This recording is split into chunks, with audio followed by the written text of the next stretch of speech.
This afternoon, Office of the Special Prosecutor parries allegation of witch hunt in Paul Adom-Otchere detention, says bail condition will not be varied until a determination by the court after 48 hours.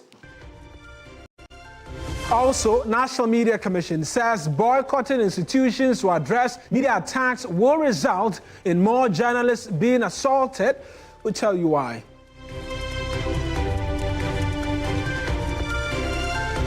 A lot later, Minister for Communication directs NCA to suspend all DSTV broadcasting license effective August 7 if the network provider fails to produce or reduce rather its prices.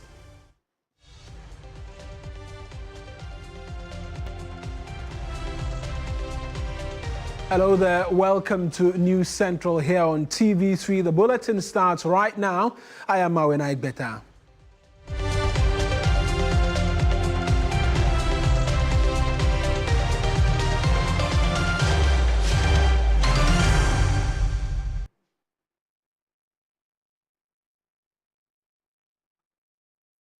Let's start with that big news involving the former board chair of the Ghana Airports Company Limited, Paul Adom-Otchere, because he will continue to be in detention up at least until 48 hours. That's according to the Office of the Special Prosecutor, which says his bail conditions are likely not to be varied.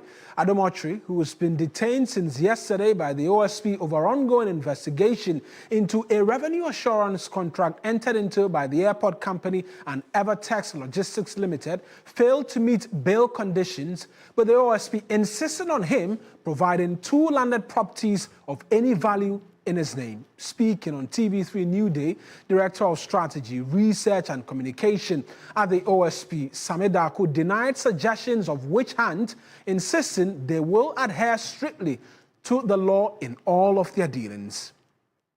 As far as the OSP is concerned, we have come across evidence that directly point to certain actions of Mr. Adom-Otchere as a board chairman that falls in line with the offenses that we are allowed to investigate. And that is what we are investigating. Okay. And I do not want us to draw so much into the details of it because, remember, he has been cautioned, and then Mr. Adom-Otchere will be placed before the court after the legal vacation. Okay. We've seen what the other investigative bodies do. They fix the terms of the bill, and if you don't meet the terms of the bill, they basically keep you. We are approaching the weekend. Is there a possibility that the office is open to reviewing the conditions that you have fixed, or if he does not meet it, you are simply going to take the position like the other investigative bodies to hold him until he meets the condition, or his lawyers take the step and go to court? I think the OSP is a law-abiding institution, and anything that the law allows us to do, we are going to do that. So what it means is that if Mr. Adom-Otchere is not able to meet the bail term, and after 48 hours, I'm sure that it's either he will be placed before the court, because the law says that after 48 hours, the person has to be put before the court so that the court can, if we want to say seek remand, we can do that, or he himself can go to court and then try to vary the bail term. I think this is all within the context of law. But the point I want to make is that the OSP has not trampled on Mr. Adom-Otchere's rights. The OSP is a law enforcement agency that is into corruption and corruption-related matters. Finally, Sammy, beyond Paul Adom-Otchere and the named individuals, is the managing director a person of interest or a suspect in this investigation that is taking place?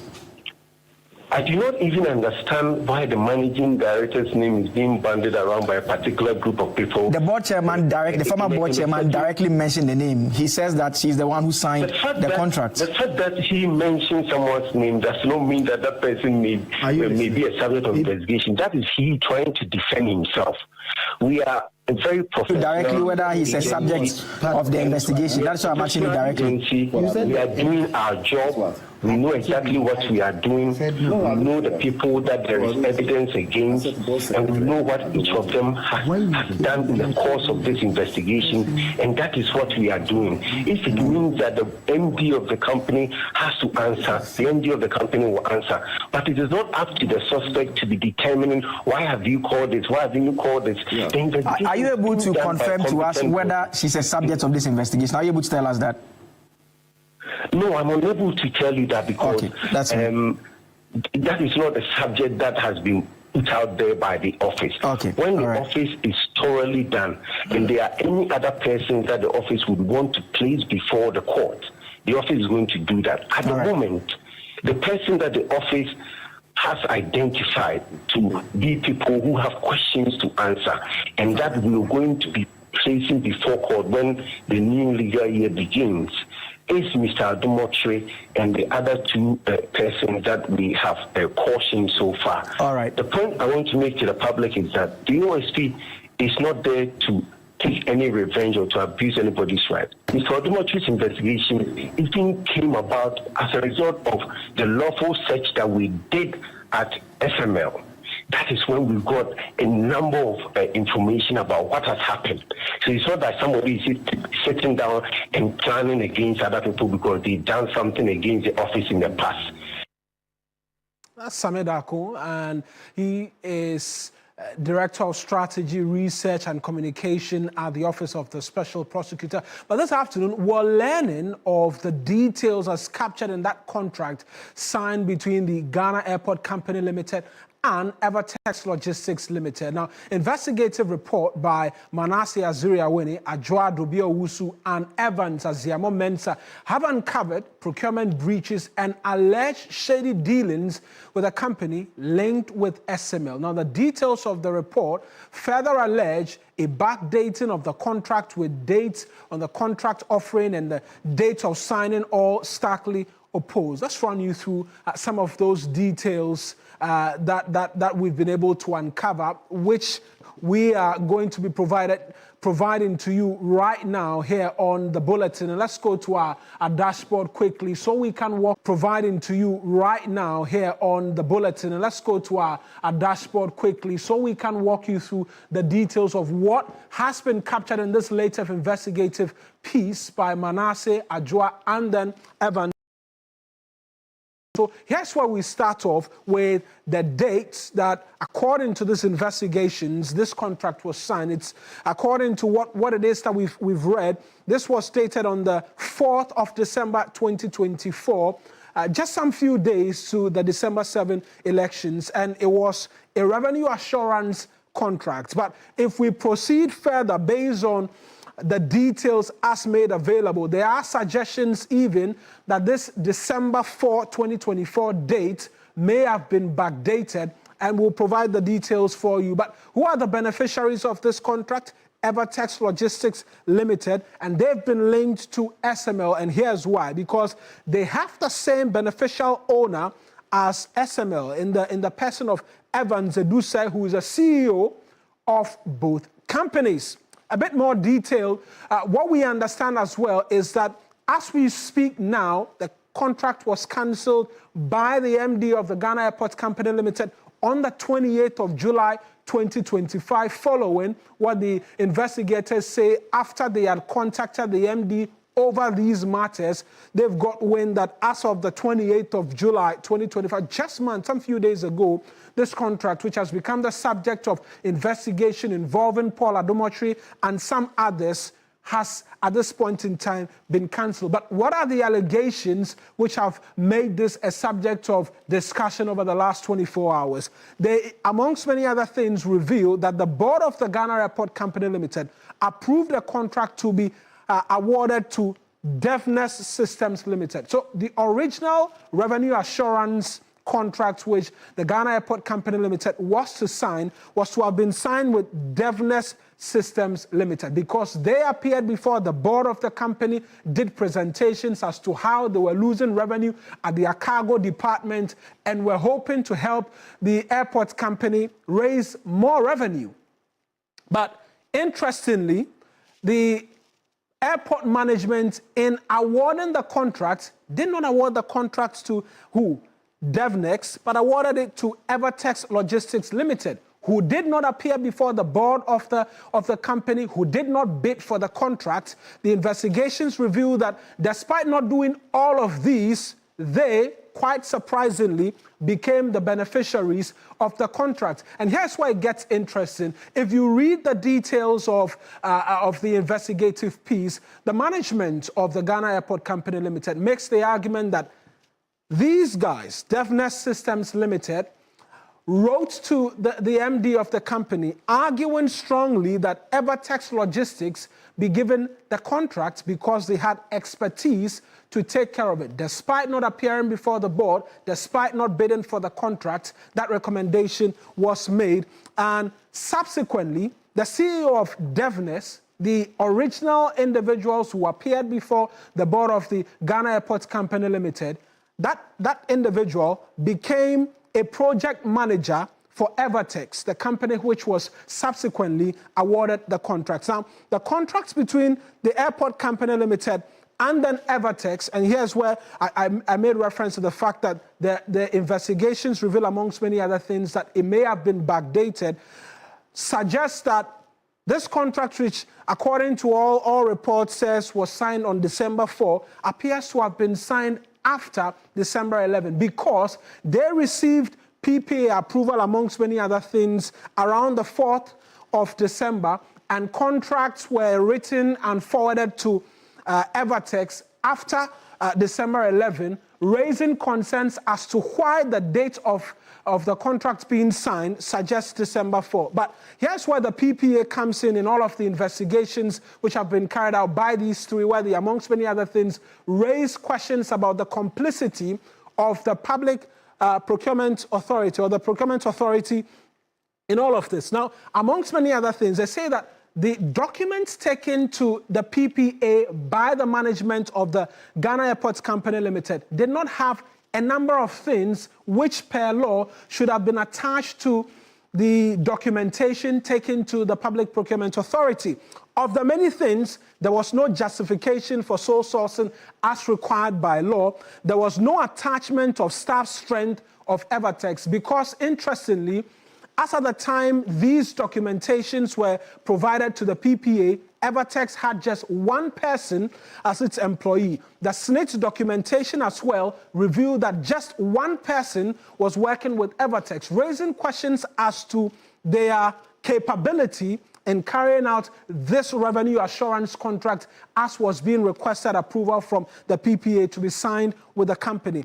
And interestingly, Evertex had remained dormant all through 2022 and 2023, not paying taxes in any of these years, but paying some 2,000 cedis in terms of taxes in the year 2024. And so those are the details which have become the subject of all of the discussions, and as well the invitation thrown to the former MD of the Ghana, the board chair of the Ghana Airport Company Limited, Paul Adom-Otchere. Let's engage the thoughts of private legal practitioner Christian Hesse regarding all of this and the bail conditions as set by the OSP, describing certain quarters as difficult to meet. I appreciate your time speaking to us this afternoon. 2 landed properties of no value. Would you say this condition is an abuse of the process, considering now that we've been getting explanations as well from the Office of the Special Prosecutor, who,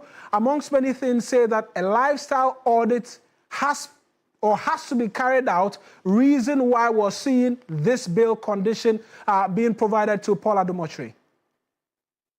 Good afternoon to your viewers, and thanks for having me. I need to say that the OSP, operating under the laws of Ghana, and particularly when we come to issues of bail conditions, we have it heavily regulated. Indeed, the OSP cannot act out of the regulated regime of bail systems under our criminal jurisdiction. Now, we have about 4 main types of bail. We have police inquiry bail, that the police needs to satisfy itself with their investigations subsequent to the offences that prevail. But the OSP argues, Mr. Hesse, that in all of this, they've stayed true to the spirit and the letter of the law, because they have, amongst many other things, conducted a lifestyle audit, which has made him a subject of this investigation, and which is informing this decision to have him produce 2 landed properties in his name. Don't you think that lifestyle audit would have given them info that indeed he may own the property, reason for which he may own some property, reason for which they're asking him to provide this? Now, if one says lifestyle audit, I mean, we have under Article 14, we have a right to liberty, and persons can determine how to lead their lifestyle. But at the end of the day, the question is whether or not the lifestyle that one is leading emanated from a criminal enterprise. Now, where you are holding one for criminal investigation, it must be subject to the bail conditions that prevail under our criminal act. Now, it is the situation that the OSP is advancing under self-recognizance bill. Now, in the situation, because we have self-recognizance bill, we have still pending appeal, and then we have still pending trial, and then I've already mentioned the other one. The first one I mentioned, which is self-recognizance bill, they not provide that you cannot have self-recognizance bill with the accused person, or he's not an accused person here because he's not been to court. The suspect having to produce landed property that he owns. That does not come under the terms for self-recognizance bill. And even if you are looking at police inquiry that the OSC might exploit, that does not also warrant that. So then the question is, we go to table number 1 and table number 2. Right. Now, having cited table number 1 and table number 2, the court, the Supreme Court, through the Chief Justice at the time, issued practice direction to all judges and courts in Ghana, and specifically indicated how bail bonds should be executed, and in the situation that the spirit of granting bail, it is in line with the 1992 Constitution, particularly with the liberties granted under Article 14 and other articles, and considering other laws as relevant. Indeed, if you look at this situation that we have, where you have arranged a bail bond and you are telling the suspect to produce a landed property of his own, and he's telling you that he does not have it because where he stays, which you consider as his own, documents as he claims shows that it is for the mother. Yet you are seeking to enforce that bail bond. It means that you are seeking to use the bill as a punishment, and that position of the law has long been abandoned in table number 1 and table number 2. What remedies would be to go to court and have that buried?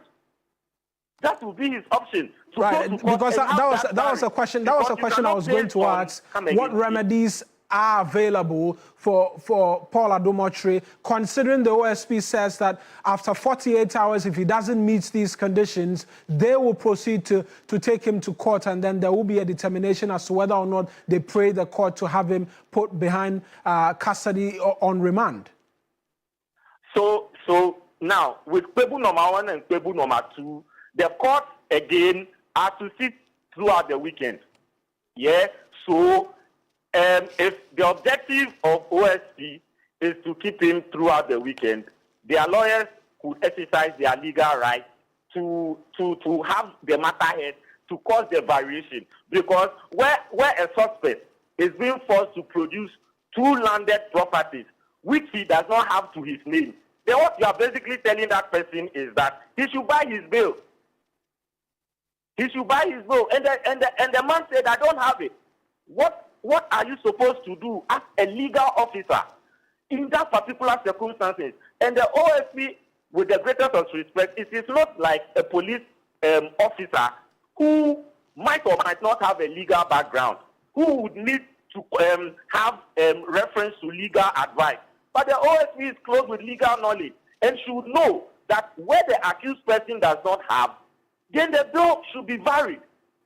Failure to do that, they have to exercise their rights in court to have that done. Right, It is not about the veracity of the offences they are seeking to press against him. That is not even the matter. So a lifestyle audit is not an issue, because when one goes into that, then you are pronouncing the person guilty. And that also is against the position of the law under Article 19. Right. Now, but briefly, considering all of the things that we've been discussing in relation to this matter, the latest investigations, amongst many other things, there are those who make the argument that in the line of this agreement, which has become the subject of the investigation by the Office of the Special Prosecutor, should the board chair be a person of such significant interest even before the managing director of the company? So, I mean, that question is one of investigation and what intel that they have. But ordinarily, in corporate law or company law, the management deals with the executive duties. They deal with the day-to-day operations of the company. The board deals with policy directions or policy initiatives. So one would say in corporate governance, the management, albeit the managing director, should be one of the first persons to be called upon by the OSP to answer questions, then followed by the board chair. But for whatever intel that the OSP is apprised with, that one, nobody will challenge that. Right then. It is well within his means. But the issues about human rights ought to be addressed. Issues about bail bonds has been addressed in Kwebu number 1, Kwebu number 2, and the Constitution under Article 14 stresses the point. This against him is against his human rights. Right. And the OSP should vary it, or his lawyers should take a position before the weekend. I appreciate you speaking to us. That's Christian Malmhesi, the very latest on that raging conversation over the last 24 hours, which we've been bringing to you, details of which the latest investigations as conducted by Manasseh Azuri-Awini, Ajwa Dubia, and then as well Evans Aziamo Mensah, plus the conversation surrounding bail, all of that. And certainly it's a subject matter that we'll continue to keep our eyes on, because amongst many other things, many will be wondering what happens from here on in. But we're switching focus and taking you to the Upper East region of Bawku, because we know there's significant developments there today, because the defense minister is expected there. But the Ghana Armed Forces is continuing with its peace enforcement operations in Bawku and its environs as the Chief of Army Staff arrives today. In addition to increased ground patrols, military jet fighters continue to circle the town as part of new operational measures to restore peace. Our Upper East regional correspondent, Castro Senyala, as always, is with the military. He's joining us right now with a bit more details as well this afternoon. Castro, how has Bawku been over the last few days since the military said they've begun peace enforcement?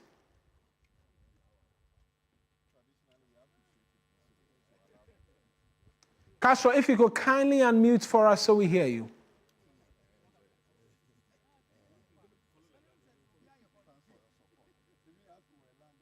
Well, it does appear Castro is having a bit of a challenge, but we understand the security couples are returning to the Bawku township. Like we've been telling you about, there's been fighter jets, amongst many other things, helicopters circling in and around the area, and they continue in that peace enforcement project. But let's try one more time. Hopefully we can connect with Castro Senyala. Castro, I'm asking what the Bawku township is looking like at this particular point in time as the military continues with their peace enforcement processes.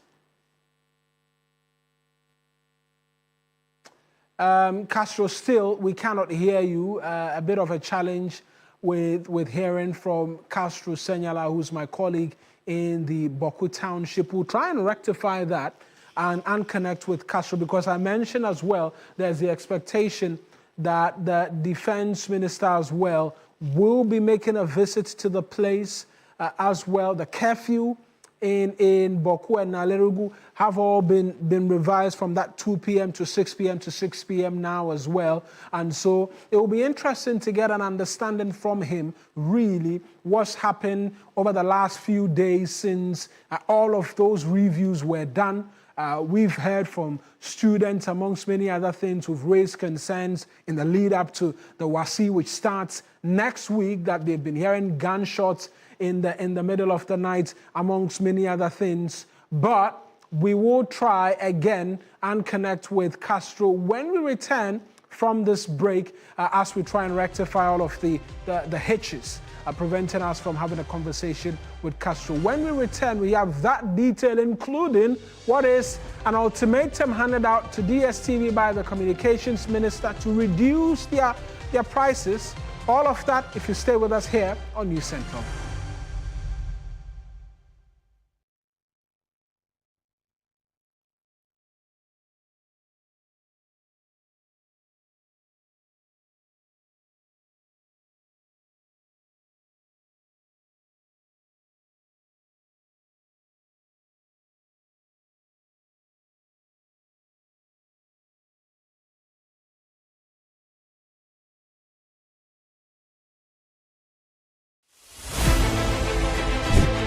Reporting from the Takoradi Market Circle. From the heart of the Upper West Regional Capital. From the heart of the Ashanti Kingdom. Reporting from Sunyani.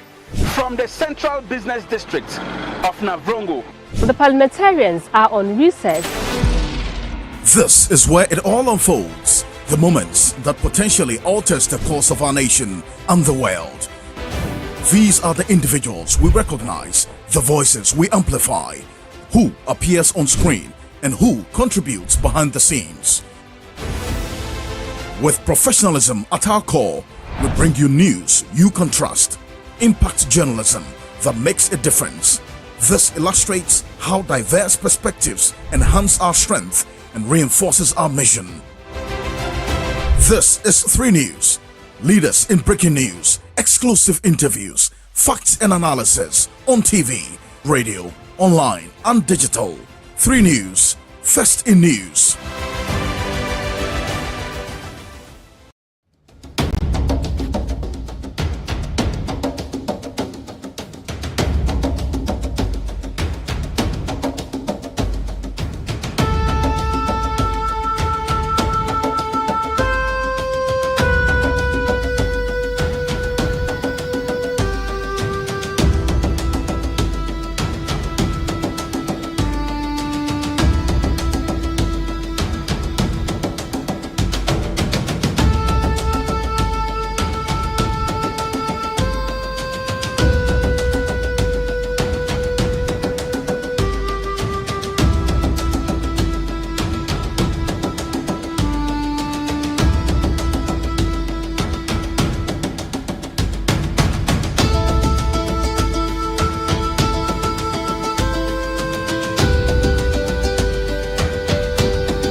here on News Central. I mentioned we're going to rectify the connection with my colleague Castro Senyala and bring what exactly the situation at Bawku is for you. We're doing that right now and connecting with him. Castro, I'm hopeful the connection this time round is better.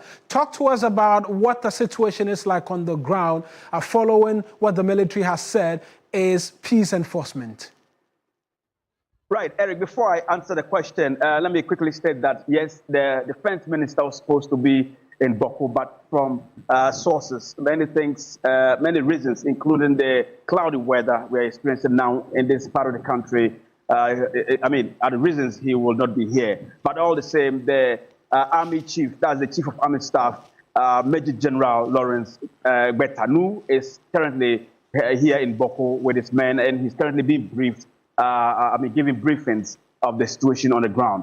And now back to your question. Yes, Bawku has been very peaceful since the military moved from peacekeeping to peace enforcement. In the past few days that I've been with the military on the ground, patrolling parts of, the entire township of Bawku and going to strategic and key locations within the Bawku general area, I can report that there's been peace, and there haven't been any gunshots, or there haven't been unrest or violence recorded in any part of the town and the Bawku general area.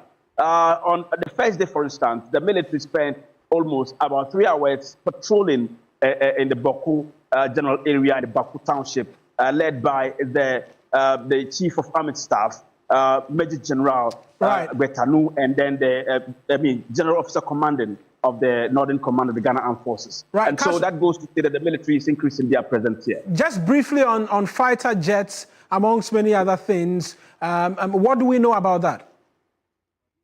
So much hasn't been said about the fighter jets, but we can see clearly. I am currently in the Bazua camp, and every 5 to 10 minutes, you see that the fighter jet will fly all the way from Bawku Township, and then it goes towards Tamale and comes back, and has been circling like that for the past few days, and it's continuing that way until, otherwise. But then I get the understanding that this is being initiated by the Ghana Armed Forces and that of the Air Force, fragment of the military, and that will continue. And this is supposed to, let the Bawku general area understand that the military has taken a different position and different measures to contain, the resurgence of the violence, and it's taking no, back step as far as bringing the situation of the Bawku, the Bawku general area, as far as the conflict is concerned, to, they are not even going to slow down at all, as far as bringing peace or maintaining, reinforcing peace is concerned. Castro, thank you very much for those details. That's my colleague Castro Senyala in the Bawku area for us this afternoon. We're switching focus from the returning to the capital, Accra, and on that big story I was talking to you about just before we went on the break as well, because the Minister for Communication has directed the NCA to suspend all DSTV broadcasting licenses effective August 7 if the network provider fails to adhere to subscription price reduction directives. He was speaking at the Government Accountability Series a short while ago. I'm going to run through a portion of my letter to DSTV. In that letter, I compared Ghana, Nigeria, Liberia, and Ghana has a bigger population than Liberia, Angola, Botswana, that Ghana is bigger than as well, Eswatini, clearly Ghana is way bigger than Eswatini, and South Africa. For the premium package, Ghana pays 82 equivalent. What I did was I took all the package prices and pegged them at the central banks of all of these countries, their rates to the dollar, so that we have a uniform pricing.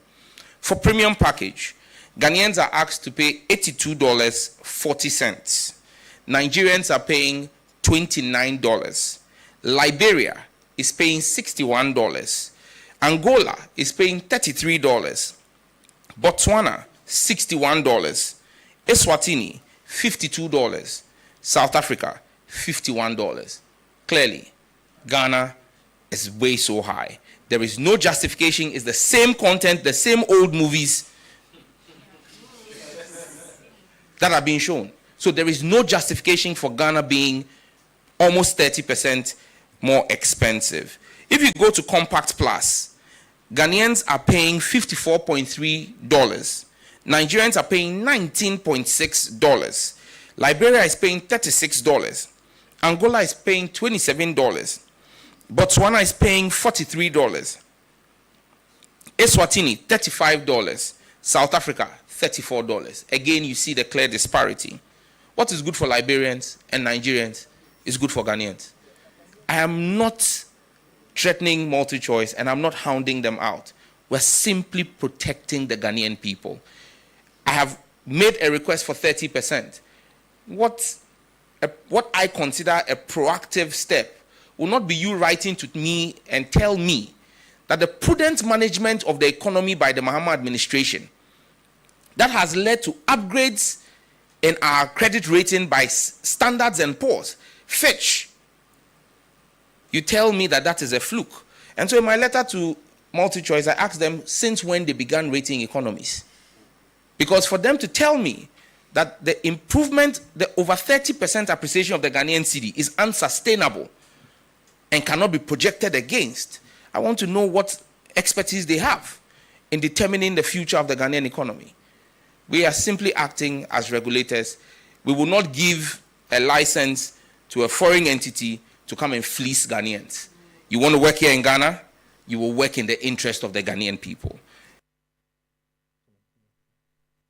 And so that's the Communications Minister, Sam George. Let's go to my colleague, Komla Kluche, who was at the presidency for us, is our presidential affairs correspondent. Komla, talk to us a bit more about this directive. August 7, what happens if they don't reduce the prices? They go off completely?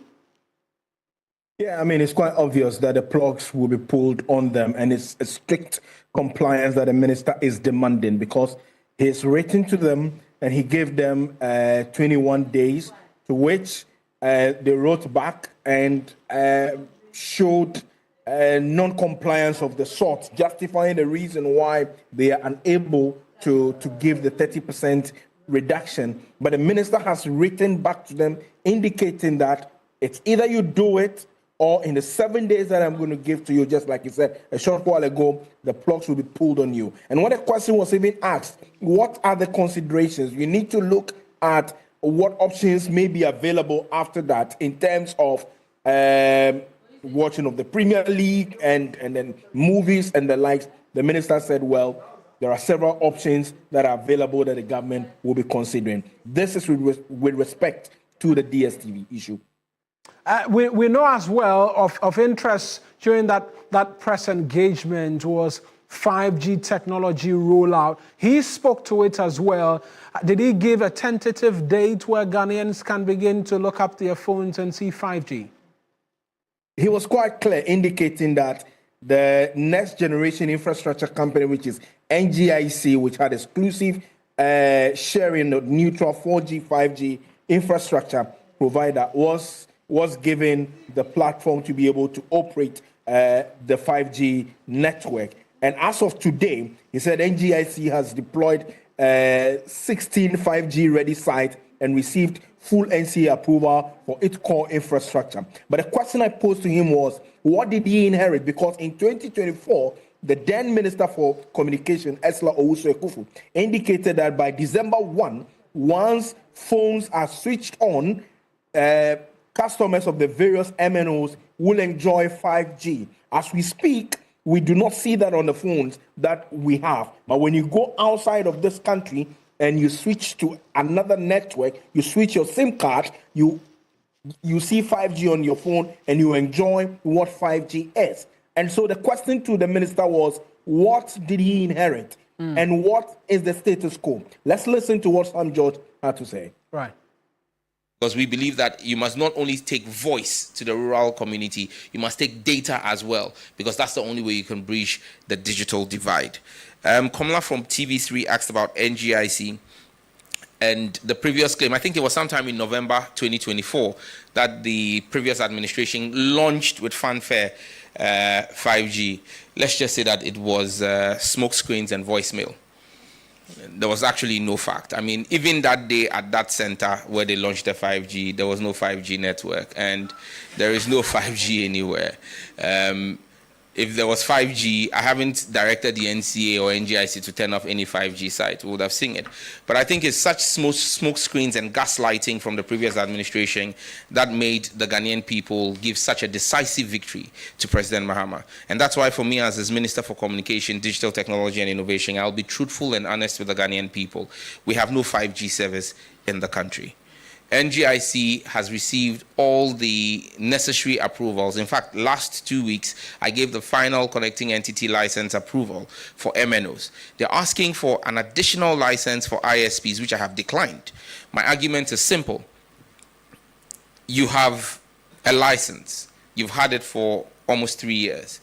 At the very least, I've given you the authority and the license to regulatory approval for you to connect to MNOs. Focus on that and roll out with MNOs. Wrap up the conversation. Any more from the minister on the different other sectors? Because we know his ministry is quite broad and there are a number of government initiatives as well being rolled out there. Well, he gave the assurance of the 100 million IT hub, which is supposed to be built together with the Emiratis. The question came as to whether this would be almost the same as what we had with respect to Hope City. He clarified and indicated that this is a government-to-government approach and that what is important for them is the seriousness of the Emiratis and the Ghanaians and the president himself spearheading this, and that IT hub would be fully implemented, and before the end of the 4-year mandate, Ghanaians will see that what they promised they would deliver, listing a gamut of things that they have already achieved. Kamala, thank you as always for those details. That's Kamala Kluche. He is our presidential affairs correspondent speaking to us this afternoon. Now, workers of Nedco VRA are yet to resume services in the Greater Tamale metropolis after they withdrew their services Thursday, July 31, following an attack on staff there. The decision follows attack on official vehicles of VRA and Nedco, which were stopped and seized by residents, with some drivers allegedly assaulted. The company says several attacks have been carried out against its properties and staff recently. Information gathered revealed that the attack and seizure of vehicles was as a result of failure by the managing director of Nedco to reinstate a transferred staff despite the intervention by an important chief. Let's take you there right now. Christopher Bawku is following the details and a bit more as to what more we can do, but we'll bring you details of that subsequently. But we're going to Christopher on a number of issues. This is one of them, that a 19-year-old level 100 computer science student of the University of Development Studies, Salif Nkonya Nuruddin, has been sentenced to life imprisonment by a Tamale High Court. The convict was facing charges of murder and conspiracy to commit murder of his colleague Wumpuni Mohammed Zakiu over a girlfriend in 2024. The deceased, Mohammed Zakiu Wumpuni, reportedly died on Wednesday, September 25, after being allegedly stabbed in the chest at the university campus. His lifeless body was found the following day on the university campus after several attempts to reach him on phone proved futile.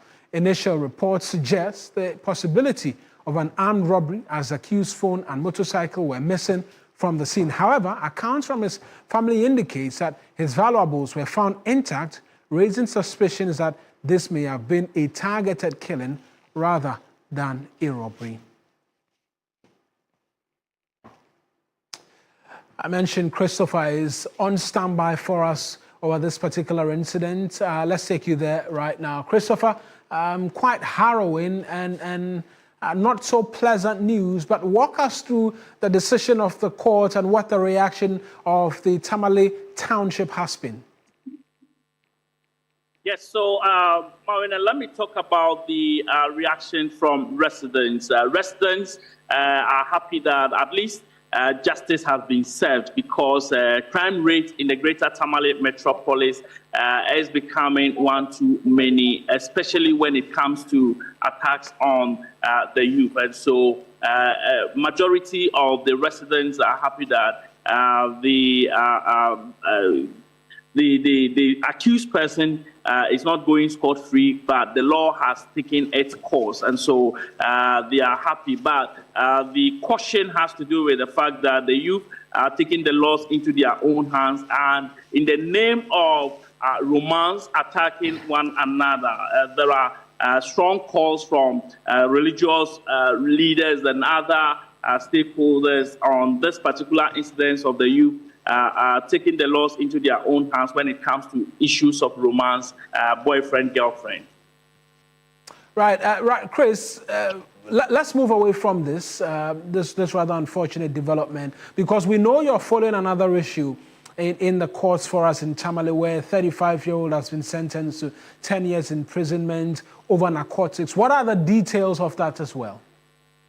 Yes, so the 4 of them were actually arrested and charged with unlawful possession of substances believed to be narcotics. And so they were arraigned before the Tamale Circuit Court. Now, yesterday, one of them, Al-Hassan Saida, was sentenced to 10 years imprisonment with hard labor. The remaining 3, 2 of them actually, the presiding judge actually asked them to go and do pregnancy tests, and so we are waiting for them to be brought back in court today, because the judge had indicated that they should be brought back today with the pregnancy test results. That is yet to be done, and so we are waiting for the results so that we'll know what the judgment will be, because judgment was deferred to today, August 1. Now, one of them pleaded not guilty and was granted bail. Unfortunately, she could not meet her bail conditions, and so she's been remanded. 2 of them, their judgment will be delivered today, should they be brought to court by the police with the pregnancy test result. But the other one is still in police custody on remand to reappear some 2 weeks to come. And just briefly, it does appear the authorities in Tamale and its environs have been cracking down on drug abuse, amongst many other things. Looking like some result is coming out of it? Yes, so the anti-drugs task force, including security agencies, have intensified their patrols and operations regarding the issues of illicit drug abuse in the greater Tamale metropolis. You remember 2 weeks ago, we did a story on one drug lord who was arrested and taken to court. And so it does appear that some positive results are coming out of the operations, and the residents are hopeful that it continues for them to be able to deal with the issues of illicit drug trade and usage in the greater Tamale metropolis. Right then, Chris, thank you very much for those details. That's Christopher Marco, is my colleague, providing details there for us. And away from that, a major road project in Ashaiman has been temporarily halted following a tragic incident. According to reports, a worker was fatally crushed by a tractor while asleep beneath the vehicle. Ongoing construction works at the Ashaiman interchanges. Tragedy struck when a worker, unaware that a colleague was sleeping beneath a vehicle, moved it, fatally crushing the man. The project, which focuses on rehabilitating the severely deteriorated roads in the area, has since been suspended following the incident. Municipal Chief Executive for Ashaiman, Freeman Chekpo, says work will resume once road pacification rights are carried out. Friday, when they came back from break, one of the workers was sleeping under the machine, and the operator didn't know about the presence of the person under the machine and moved the machine. So we lost one life. There are supposed to be performance of traditional rites to pacify the place for work to go on.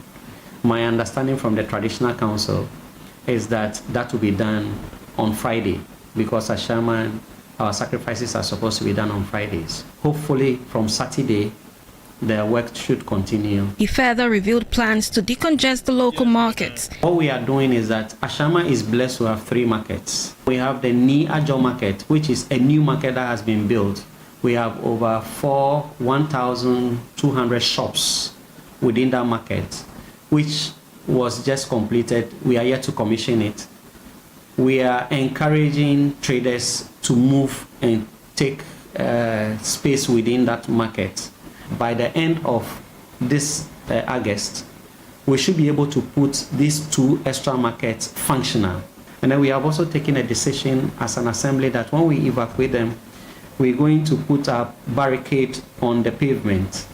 We expect that people will be able to be law-abiding.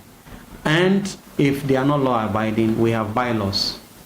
We will use the bylaws to ensure that there is enforcement. And let's bring you this story right now, because the Parliamentary Select Committee on Constitutional and Legal Affairs is visiting 4 institutions to mark their last day of engagement to be abreast with work and scope of their prevailing challenges. The first institution, or the first point of call for today, was the Office of the Special Prosecutor. Let's connect with my colleague George Quainin for a bit more as to this engagement. George is joining us. George, talk to us about the meeting between the Legislative Committee and then the Office of the Special Prosecutor. What were the issues that came up? Thank you so much, Marina, for having me. And we're actually coming to you live from the Copyright Office here at Adom-Otchere in Accra. And before coming here, we're actually at the Office of the Special Prosecutor. A lot of revelations were brought to bear, and it all bordered on financial. And earlier, we did, Legal Aid Commission. We did the Office of the Attorney General and the Ministry of Justice, and all the concerns have been bordered on financial basis, and that is no different when it comes to the Office of the Special Prosecutor.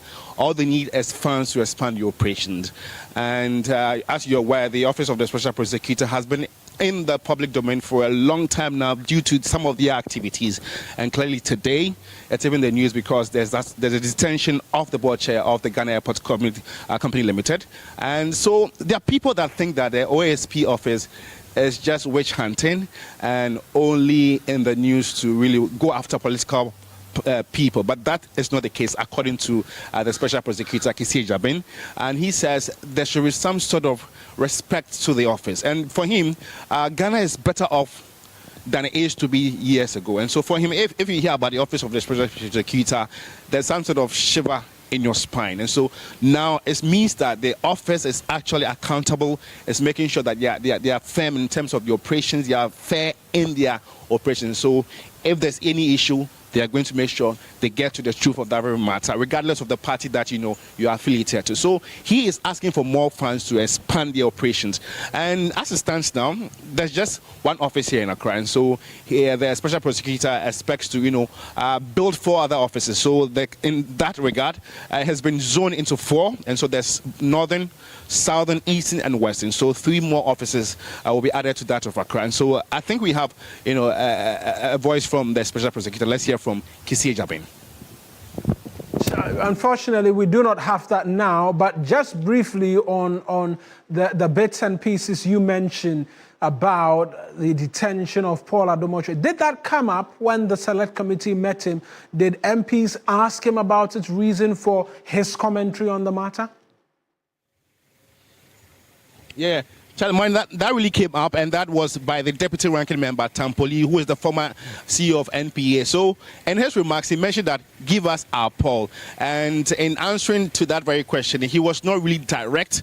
That's the Special Prosecutor. He says most people think that the Special Prosecutor really wants to violate the rights of suspects with bail conditions. But he says no, they don't do that. Bail conditions are set appropriately. So if you allegedly still, let's say, a 70 million Ghana cedis, you don't expect to get a bill sum of 1 million. No, it doesn't make sense. So all bill terms are given in the right proportion. And so they are not just going to temper with people's rights. It's what it is. So clearly this was like an indirect response in relation to Paul Adom's detention. But surprisingly, I met a lot of people today, some party bigwigs of the NPP. I saw the former youth organizer, Adom-Otchere. I even saw the CEO of the Jospon Group of Companies also coming to show some sort of solidarity. And then the former Attorney General and Minister of Justice, Godfred Yeboah-Dame, all at the Office of the Special Prosecutor to follow up on this very issue. So this is what transpired today. And so from here, that's the Okay, this is the registrar's office, and as you can see, the building, it tells you that they are really challenged. So all these agencies we've been to so far are, in need of money to expand the operation. So from the registrar's office, we'll be moving to the organized economic, that's EOCO. So that will be the last agency we'll be visiting to sum up the entire tour by the Parliamentary Select Committee on Constitutional and Legal Affairs. And so the chairman has also confirmed that. As my colleague George Quainin providing details, he mentions that from here, the Economic and Organized Crime Office is the next destination of the Select Committee, the Legislative Committee of Parliament, who have been touring a number of these state institutions for some time this week. The House is as well expected to rise today. A lot later, we'll have all of the details if you stay with us here on TV3. But right now, it's time for us to go as we wrap up on this afternoon's edition. But before we do that, a major landmark in Ghana's industrial history, the Bono Center for National Culture edifice, established by the nation's first president, Dr. Kwame Nkrumah, is in urgent need of renovation to meet modern standards. Here is a News Desk report. Located in the heart of the Bono region, the Center for National Culture edifice was designed to serve as a key developmental hub, promoting education and skills development for the local population. However, decades after its initiation, the structure remains unfinished, with its deteriorating state raising questions about the government's commitment to preserving this key piece for national heritage. Dennis Pius Abasimi is the estate officer at the CNC. Apart from the physical structure that you are seeing standing, no completion has been done on it. Plumbing works has not been done. Electrical works has not been done. Ceiling and other finishings have not been done. So as you can see, we have improvised everything here. Any light that you see here has been improvised. Any fan that you see working here, air conditioners, to mention but a few. So we are just trying to manage and then use the facility for now, pending when help will come. He expressed frustration over the delay in completing the project. This is where we actually do our rehearsals, do our programs, teach school children here about the traditions and culture of the place. So we are actually finding it tough in using the place. So as you can see, we have improvised our own lighting system, and this our ceiling. It was not. It was not completed. Yes. Claude Kumiebi sat with that report. The extended version will be on a lot later. If you stay with us here on TV3, you catch it as well on our YouTube channels, 3 News, and a lot more news if you log on to 3news.com. That's our bulletin for you today and for the week. I am Mawina Egbeta. Next on your television, TV3 Reality Catch-Up. Many thanks for watching.